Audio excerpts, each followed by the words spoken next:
გაღიზიანებული ნაწლავის სინდრომი მსხვილი ნაწლავის ფუნქციური დაავადებაა. თვითონ ნაწლავი, როგორც ორგანო, ამ დროს დაზიანებული არ არის. ეს პათოლოგია კუჭ-ნაწლავის დაავადებებს შორის ყველაზე ხშირად დიაგნოზირებულია. ქალებს ის ორჯერ უფრო ხშირად ემართებათ, ვიდრე მამაკაცებს. სიმპტომები მერყეობს გულისრევის, მუცლის, ტკივილის, შებერილობის და სისავსის შეგრძნებიდან კუჭის არეულ მოქმედებამდე დიარეის და ყაბზობის ჩათვლით. ძალიან ხშირად გამომწვევი საკვების დადგენა ვერც ხერ ხდება.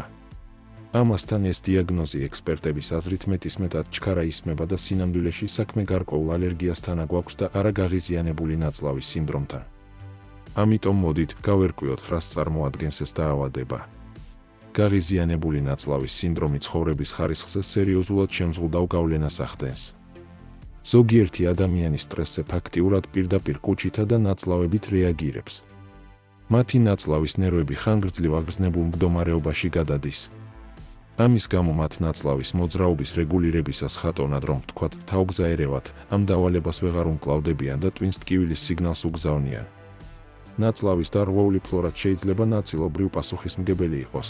ანტიბიოტიკები ან კუჭ-ნაწლავის მძიმე ინფექციები ნაწლავში სასარგებლო ბაქტერიების ბუნებრივ ბალანსს არღვევს.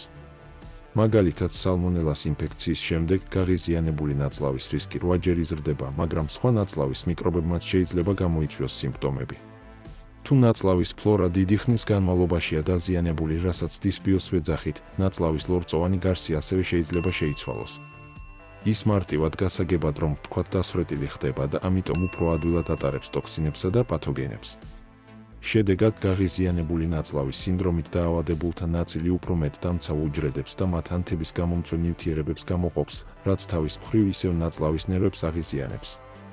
სანამ გაღიზიანებული ნაწლავის სინდრომის დიაგნოზი დაისმევა, მსგავსი სიმპტომების მქონე სხვა დაავადებები უნდა გამოირიცხოს, როგორიცაა ინფექცია, გარკვეული საკვების აუტანლობა, მაგალითად ფრუქტოზის აუტანლობა, ლაქტოზის აუტანლობა, სხვა რომელიმე საკვების ან რამდენიმე სერთა აუტანლობები, ცელიაკია, საკვების ალერგია, ნაწლავის კოლონიზაცია მტრული ბაქტერიების, ვირუსების ან სოკოების მიერ, ნაწლავის ქრონიკული ანთებითი დაავადებები, როგორიცაა კრონის დაავადება ან წყლულოვანი კოლიტი ან სიმსივნეები.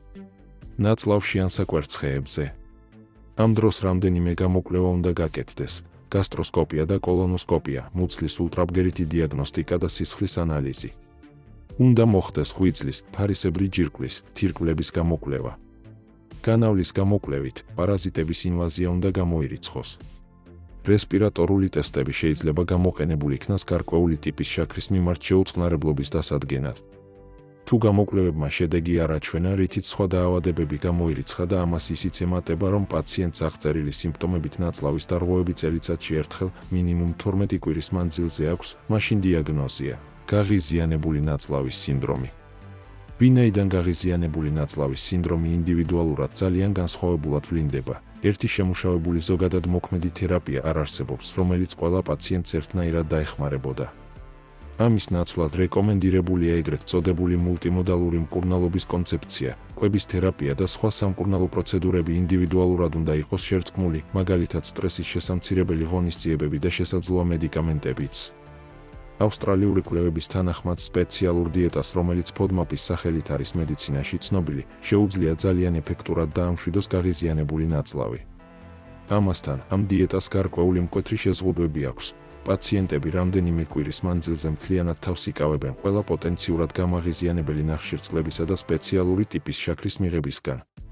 თუ ისინი ამასთან მიმდევრულად აკეთებენ, ხშირად ნაწლავის ჩივილების გაკონტროლება ადვილი ხდება. ამასთან ასეთი დიეტა არასოდეს უნდა სცადოთ სამედიცინო კონსულტაციისა და მკაფიო დიაგნოზის გარეშე, რადგან მას მაგალითად თუ ალერგია გაქვთ, სიმპტომების გამწვავებაც შეუძლია. არასწორი კვების თავიდან ასაცილებლად ასეთი დიეტა სამედიცინო მეთვალყურეობის ქვეშ უნდა ჩატარდეს. აღნიშნული დიეტის დროს გაღიზიანებული ნაწლავის სიმპტომები, როგორიცაა ტკივილი, მეტეორიზმი და დიარეა, ხშირად მთლიანად ქრება. და იწყება მეორე მნიშვნელოვანი ფაზა. ეს არის სხვადასხვა საკვების რაციონში თანდათანობით ხელახლა შემოტანა, რათა ორგანიზმში საკვები ნივთიერებების დეფიციტი არ წარმოიქმნას. აუცილებელია იწარმოოს კვების დღიური, სადაც აღინიშნება რომელი საკვების ჭამის შემდეგ რომელი სიმპტომები შეინიშნებოდა. ამ გზით შესაძლებელია ინდივიდუალურად გაირკვეს, რას ვერ იტანს პაციენტის ნაწლავი. გაღიზიანებული ნაწლავის სინდრომის მქონე ადამიანებმა უნდა ჭამონ უფრო ნელა, უფრო კომფორტულად და უფრო მეტი სიმშვიდე და სტრუქტურა შეიტანონ ყოველდღიურ ცხოვრებაში. ეს ნაწლავს დამატებით გაღიზიანებისგან დაიცავს. ექიმის რეკომენდაციით პაციენტებს ასევე სხვადასხვა მკურნალობის მოსინჯვა შეუძლიათ. სამწუხაროდ დღემდე ცალკეული თერაპიების ეფექტურობის შესახებ ერთმნიშვნელოვანი კვლევები საკმარისი არ არის.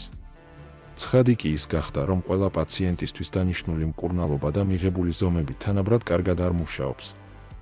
ამიტომ მნიშვნელოვანია ინდივიდუალური თერაპიის პოვნა, რომელიც კონკრეტული პაციენტის სიმპტომებზეა მორგებული. მაგალითად, არსებობს კაფსულები პიტნის ზეთით, რომლებიც ნაწლავებს ამშვიდებს, ასევე ნაწლავის მიკროფლორის დამხმარე პრობიოტიკები, ძემჟავას და ბიფიდობაქტერიებით. მედიკამენტოზური მკურნალობის ვარიანტებია ჩივილების დამიხედვით ანტისპაზმური ან კაბზობის სამკურნალო საშუალებები. ზოგიერთ შემთხვევაში ექიმის დანიშნულების შესაბამისად ანტიბიოტიკების ან ანტიდეპრესანტების მიღება ხდება საჭირო. ამასთან ცალკეულ მედიკამენტებს შეიძლება გვერდითი მოვლენები ჰქონდეთ ან დისკომფორტი გაზარდონ. გარდა ამისა, ძალიან მნიშვნელოვანია მოძრაობა და სტრესის მართვა, რადგან სწორედ სტრესი შეიძლება გამომწვევი და გამაძლიერებელი ფაქტორი იყოს. გაღიზიანებული ნაწლავის სინდრომის დროს ისეთი სიმპტომების შემსუბუქებაში, როგორიცაა მუცლის ტკივილი, მეტეორიზმი, დიარეა ან ყაბზობა რამდენიმე შინაური საშუალება დაგეხმარებათ. თუმცა აქვე ხაზს ვუსვამთ, რომ ეფექტურობა ინდივიდუალურად განსხვავებულია და საშინაო საშუალებები არ ცვლის სამედიცინო მკურნალობას, თუმც კი შეიძლება სასარგებლო დამატება იყოს. რა შეგიძლიათ ასეთ დროს მიირთვათ? გაღიზიანებული ნაწლავის სინდრომის დროს, როგორც ამაზე უკვე ვისაუბრეთ, რეკომენდებულია დიეტა, რომელიც ნაწლავებს თვირთად არ აწვება და ინდივიდუალურად ასატანია. განსაკუთრებით წარმატებული აღმოჩნდა ეგრეთ წოდებული დაბალი ფოდმაპის დიეტა, რომელშიც გარკვეული ძნელად ასათვისებელი ნახშირწყლები გამოირიცხება. მაშ ასე დაშვებული საკვებია: ბრინჯი, ციციბურა, ფეტვი, კინოა, შვრია. ბოსტნეული მხოლოდ წყალში ან ორთქლზე მოხარშული სახით და მხოლოდ ის სახეობები, რომლების შებერილობას არ იწვევენ. როგორიცაა სტაფილო, ყაბაკი, გოგრა, ბადრიჯანი, კარტოფილი, მწვანე ლობიო, სალათის ფოთოლი, პომიდორი, ბულგარული ციცაკა. დაბალფრუქტოზიანი და დაბალსიმჟავიანი ხილი, როგორიცაა მარწყვი, მოცვი, გარგარი, ნესვი, კივი, ანანასი. რძის პროდუქტები, ულაქტოზო რძე, მყარი სახის ყველი, მაწონი, კეფირი. ცილის წყაროები, უცხიმო ხორცი, მაგალითად ფრინველის ხორცი, თევზი და ზღვის პროდუქტები, კვერცხი. თხილი და თესლი, ნუში, თხილი, ნიგოზი, გოგრის თესლი, ბზესუმზირის თესლი, ჩიას თესლი, psyllium-ის თესლი, სელის თესლი, მცირე რაოდენობით. ცხიმები, მცენარეული ზეთები, როგორიცაა ზეითუნის ზეთი, თალგამის ზეთი, სელის ზეთი, კარაქი. სასმელები, წყალი, მცენარეული ჩაი, მაგალითად გვირილის ან პიტნის ჩაი, სტაფილოს წვენი. ყავას უნდა ერიდოთ. დღეში რამდენიმე მცირე პორცია მიირთვით. კარგად დაღეჭეთ საკვები და ნელა გადაყლაპეთ. კვების დღიური კონკრეტული პროდუქტი აუტანლობის იდენტიფიცირებაში დაგეხმარებათ. გაღიზიანებული ნაწლავის დროს ეფექტური საშინაო საშუალებები და ზომები. მცენარეული ჩაები პიტნის, გვირილის, კამის ჩაი დამამშვიდებლად მოქმედებს ნაწლავებზე, ხსნის მეტეორიზმს და სპაზმებს. სითბოს ეფექტიც დადებითად მოქმედებს ჩივილებზე. ცხელი წყლის ეგრეთ წოდებული გრელკა ამშვიდებს კუნთებს და ტკივილს ამცირებს. პრობიოტიკური საკვები, მაწონი, მჟავე კომბოსტო ან სპეციალური პრეპარატები ეხმარებიან ნაწლავის ფლორას და სიმპტომების, როგორიცაა დიარეა ან შებერილობა გაუმჯობესება შეუძლიათ. psyllium-ის ქერქი და სელის თესლი. ეს დიეტური ბოჭკოები საჭმლის მონელებას არეგულირებს, ეხმარება როგორც დიარეას, ასევე ყაბზობას, მაგრამ ყოველთვის საკმარისი სითხით უნდა მიიღოთ. ბანანი და გახეხილი ვაშლი. განსაკუთრებით დიარეის დროს, პექტინის შემცველობის გამო ბანანი და გახეხილი ვაშლი ხელს უწყობს ნაწლავში ჭარბი სითხის შეკავშირებას. მჟავე კომბოსტოს წვენი ან ჩამბალი ქლიავის ჭირი. ყაბზობის შემთხვევაში ეს საშუალებები საჭმლის მონელებას სტიმულირებს. რელაქსაცია და ვარჯიში. სტრესის შემცირება რელაქსაციის ტექნიკის საშუალებით, მაგალითად იოგა, მედიტაცია და რეგულარული მოძრაობა ხელს უწყობს ნაწლავის ფუნქციონირებას. ჯანჯაფილი ეხმარება საჭმლის მონელებას და თუ ასეთი გაქვთ, აკრობს გულისრევის შეგრძნებას. საკმევლის ზეთს, კურკუმას და გვირილას ასევე ანთების საწინააღმდეგო და დამამშვიდებელი ეფექტი აქვს. გაითვალისწინეთ, რომ შესაბამისი საშინაო საშუალების შერჩევა ინდივიდუალურ ჩივილებზეა დამოკიდებული. ხანგრძლივი ან მძიმე ჩივილების შემთხვევაში ყოველთვის სამედიცინო რჩევა უნდა მოიძიოთ.